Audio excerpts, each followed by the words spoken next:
क्या करती है, देखिए अगर लाइट की बेंडिंग ज़्यादा हो रही है तो ऑब्वियस सी बात है इस लेंस का कर्वेचर ज़्यादा होगा, और कर्वेचर ज़्यादा होने के लिए क्या होना होगा, इस लेंस को थिक होना पड़ेगा।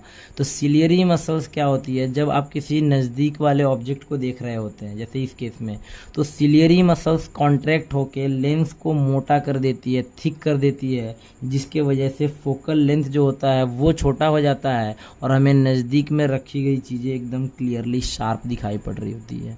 लेकिन जिस समय आप नज़दीक की चीज़ें देख रहे हैं आपको दूर की चीज़ें नहीं दिखाई पड़ेंगी। क्यों? क्योंकि आपका तो फोकस यहाँ है, ये फोकस है, और दूर से जो लाइट आ रहा होगा वो कहाँ जा रहा होगा, सोच के देखिए। मैं बना भी दे रहा हूँ कि दूर वाले ऑब्जेक्ट से इस समय ऐसा नहीं है ना कि मैं इस चीज़ को देख रहा हूँ तो दूर किसी ऑब्जेक्ट से लाइट मेरी आंखों में आ ही नहीं रहा, बिल्कुल आ रहा है, बट मुझे वो क्लियरली नहीं दिख रहा है। दूर के ऑब्जेक्ट, जब मेरा पूरा ध्यान इस पर है तो बाकी चीज़ें क्लियर नहीं दिख रही है।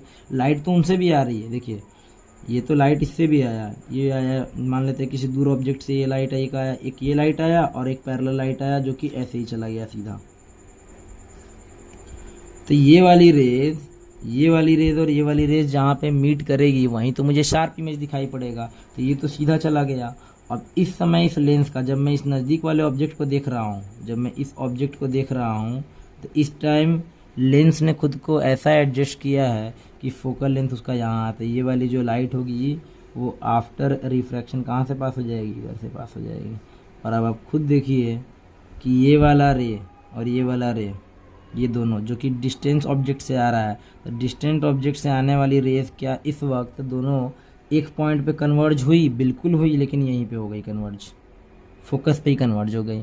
तो शार्प इमेज तो इसी जगह बना, लेकिन शार्प इमेज हमें कब दिखाई पड़ेगा, जब रेटिना पे बनेगा।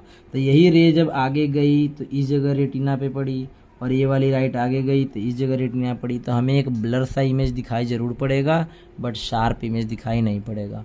आई थिंक अब आप समझ गए होंगे कि किस तरीके से जो है वो अब इस चीज़ को लेंस अपने आप के जो फोकल लेंथ को एडजस्ट कर ले रहा है। इसी पावर को हम लोग क्या बोलते हैं, पावर ऑफ एकोमोडेशन।